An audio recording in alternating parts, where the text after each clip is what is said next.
ઇસ્કોનની સમાચાર ISKCON bridge અકસ્માત કેસને લઈને મોટા સમાચાર છે। તથ્ય પટેલને લઈને એસસીમાંથી મળ્યા છે જામીન। તથ્ય પટેલના નિયમિત જામીન મંજૂર થઈ ચૂક્યા છે। 2 વર્ષ 10 મહિના બાદ મળ્યા છે જામીન। હાલ ટ્રાયલ કોર્ટમાં સાક્ષી તપાસવાની પ્રક્રિયા ચાલી રહી છે। તો ઇસ્કોન પાસે જે અકસ્માત થયો હતો તે અકસ્માતને લઈને સુપ્રીમ કોર્ટ સુધી પહોંચ્યા હતા, જેમાં સુપ્રીમ કોર્ટ તરફથી નિયમિત જામીન આપવામાં આવ્યા હોવાની જાણકારી મળી રહી છે। અંદાજિત 2 વર્ષ અને 10 મહિના જેટલો સમય વીતી ગયો, જે બાદ હાલમાં સુપ્રીમ કોર્ટે જામીન આપ્યા હોવાની જાણકારી મળી રહી છે।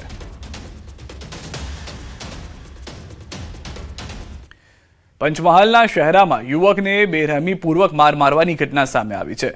અણિયાદ ચોકડી વિસ્તારમાં બનેલી આ ઘટના સીસીટીવી કેમેરામાં કેદ થઈ। પ્રેમ પ્રકરણના ફોટા વાયરલ કરવાની અને ખોટા કેસમાં ફસાવી દેવાની ધમકી આપી 4 શખ્સોએ યુવક પાસે 25,000 રૂપિયાની માંગણી કરી હોવાનો ફરિયાદમાં આક્ષેપ થયો। લાકડીઓના મારથી ઇજાગ્રસ્ત માજીદ ખાનને હાથ અને પગમાં ફ્રેક્ચર થતા ગોધરાની ખાનગી હોસ્પિટલમાં સારવાર માટે ખસેડવામાં આવ્યા। શહેરા પોલીસે રમીશ શેખ, રમઝાન શેખ, શકીલ શેખ અને મોહસિન શેખ સામે ગુનો નોંધી 4 આરોપીઓને ઝડપી કાયદેસરની કાર્યવાહી હાથ ધરી છે।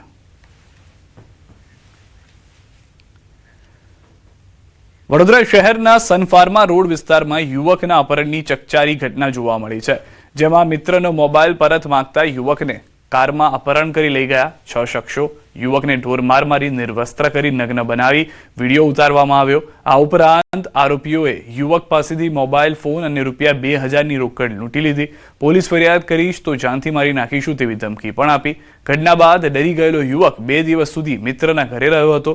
પરિવારજનોએ શોધખોળ કરતા સમગ્ર મામલો બહાર આવ્યો। યુવકે માતા સાથે અટલાદરા પોલીસ સ્ટેશનમાં ફરિયાદ નોંધાવતા પોલીસે નીલ સહાની સહિત 6 આરોપીઓની શોધખોળ શરૂ કરી હતી, જેમાં પોલીસે 4 આરોપીઓની ધરપકડ કરી લીધી છે।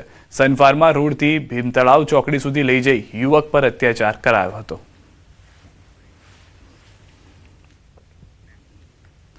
અમદાવાદના ખોખરા વિસ્તારમાં પીવાના પાણીની અછતને લઈને સ્થાનિકોમાં ભારે રોષ જોવા મળી રહ્યો છે। ખોખરાની પુંજાવાલાની ચાલીમાં લાંબા સમયથી પાણીની સમસ્યાનો સામનો કરી રહેલા લોકોએ અનોખો વિરોધ નોંધાવ્યો। સ્થાનિકોએ રસ્તા પર સિમેન્ટના બ્લોક મૂકી રસ્તો બંધ કરી દીધો, જેના કારણે વિસ્તારમાં ભારે ટ્રાફિક જામની સ્થિતિ સર્જાઈ હતી।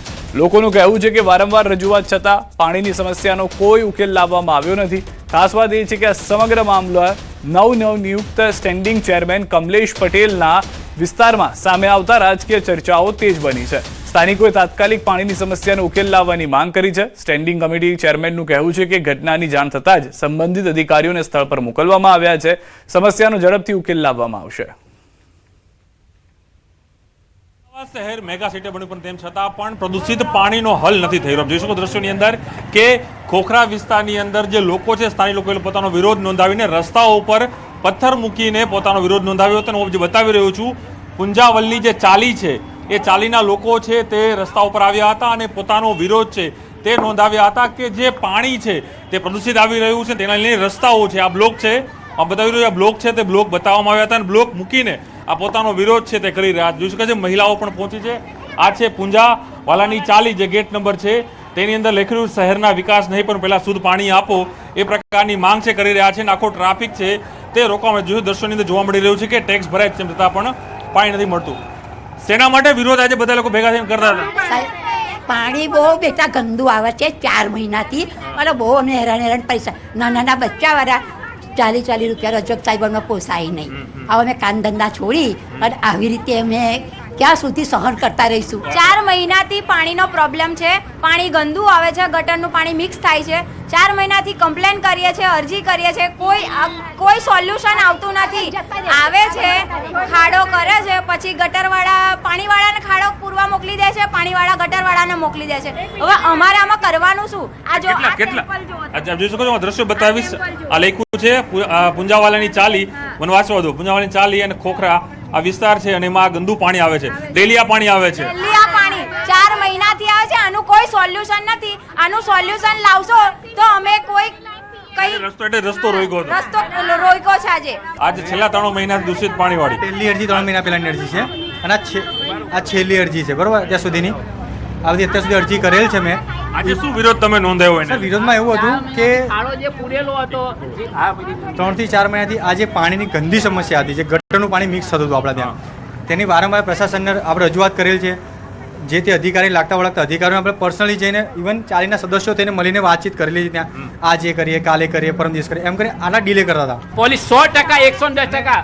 કંઈક લોકો કમળાના કેસીસ છે, ઝાડા ઉલટીના કેસીસ છે, જે કોર્પોરેશનથી લઈને હર્બન સેન્ટરથી લઈને વૃક્ષપની હેસિબન્સી એના કેસો પડેલા છે, પણ આ લોકોની આંખો ઉઘડતી નથી. અમદાવાદ શહેર ગુજરાતનું સૌથી મોટું મહાનગરપાલિકા છે, સ્માર્ટના દાવા કરે છે, પરંતુ સ્માર્ટ એપ્લિકેશનનો કદાચ ઉપયોગ માત્ર ટેન્ડર પૂરતો જ થતો હોય તેવું અહીં લાગી રહ્યું છે. કમલેશ સાથે પ્રણવ પટેલ, ન્યૂઝ 18 અમદાવાદ. અમદાવાદના ખોખરા વિસ્તારની અંદર લોકો છે રસ્તા ઉપર આવીને પોતાનો વિરોધ નોંધાવી રહ્યા હતા કે તેઓને પ્રદૂષિત પાણી મળી રહ્યા છે. જોડાયા છે સ્ટેન્ડિંગ કમિટીના ચેરમેન કમલેશ પટેલ.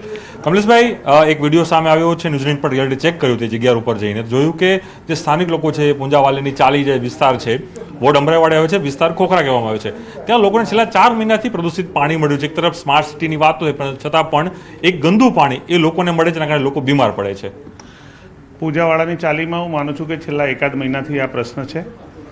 કોર્પોરેશનની અમારી ટીમે ખૂબ મહેનત કરી છે, પણ તકલીફ એક જ છે કે ત્યાં ગેરકાયદેસર બાંધકામ થયેલા છે.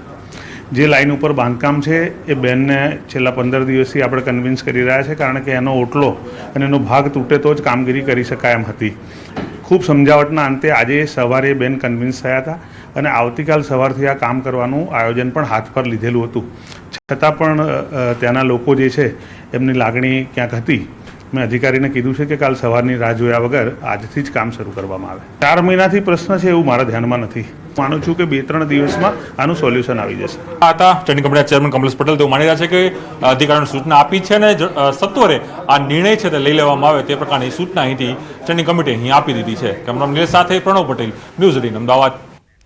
કેબિનેટ બેઠકમાં મહત્વના મુદ્દાઓ પર ચર્ચા કરાઈ. વિકાસ કામોના પ્રોજેક્ટ અંગે મહત્વની ચર્ચા કરાઈ. ઝડપથી પ્રોજેક્ટ પૂરા કરવા મુખ્યમંત્રીએ સૂચના આપી. રેવન્યુ વિભાગને જમીન ત્વરિત તબદીલ કરવા જરૂરી નિયમો બનાવવા આપ્યા છે નિર્દેશો. સંબંધિત વિભાગ જમીન તબદીલી મુદ્દે તાત્કાલિક એનઓસી આપે તેવી આપી સૂચના. ઘણા બધા કામો અને પ્રોજેક્ટ્સ અવિરતપણે માનનીય મુખ્યમંત્રી ભૂપેન્દ્રભાઈ રિવ્યૂ કરે છે. મહત્વના હોય કે સામાન્ય હોય, કલેક્ટરોને પણ સૂચના માનનીય મુખ્યમંત્રીશ્રીએ આપવાનું કહ્યું છે સીએસને કે નવું વર્ષ થયું છે, ચૂંટણીઓ પૂરી થઈ છે, ત્યારે આ કામો ઝડપથી થાય. કોઈ વાર કામો મંજૂર થયા પછી શરૂ મોડા થતા હોય છે, એનું પણ રિવ્યૂ માનનીય મુખ્યમંત્રીશ્રીએ કર્યો છે. ગુણવત્તામાં બાંધછોડ નહીં કરવા કર્યા આદેશ. મુખ્યમંત્રીએ આ અંગે કરી મહત્વની તાકીદ. ઝડપથી પૂર્ણ કરવાના ચક્કરમાં ગુણવત્તામાં કોઈ બાંધછોડ નહીં ચલાવી લેવાય. એન્જિનિયરિંગ કક્ષાએ ક્યાંય ક્ષતિ ન રહે તે માટે પણ તાકીદ. એન્જિનિયરોએ ખાસ ધ્યાન આપવા સૂચના. એન્જિનિયરિંગ ક્ષેત્રે કોઈ ક્ષતિ ન રહે.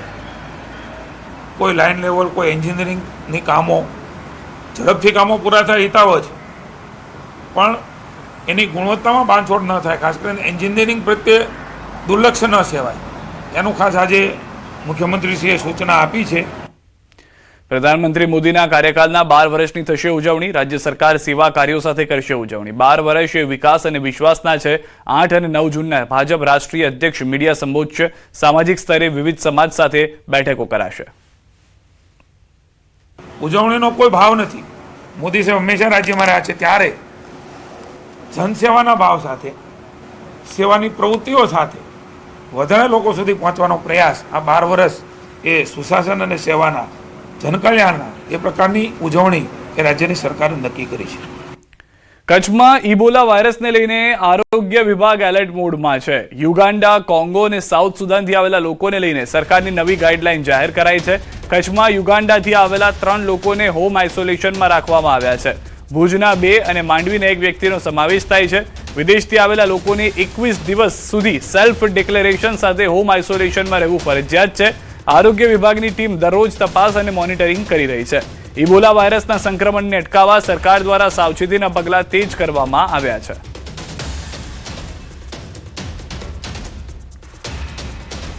સુરેન્દ્રનગરથી સમાચાર. છરીની અણીએ 45,000ની લૂંટ કરવામાં આવી. લૂંટ ચલાવનાર 2 શખ્સને એલસીબી પોલીસે ઝડપી પાડ્યા છે. બાલાજી વેફર્સની ગાડીના ડ્રાઈવરને છરી બતાવીને ચલાવી હતી લૂંટ. બુકાનીદારી 2 શખ્સોએ લૂંટને અંજામ આપ્યો હતો. ચોટીલાના આણંદપુર પોલીસ મથક વિસ્તારમાં બની હતી ઘટના.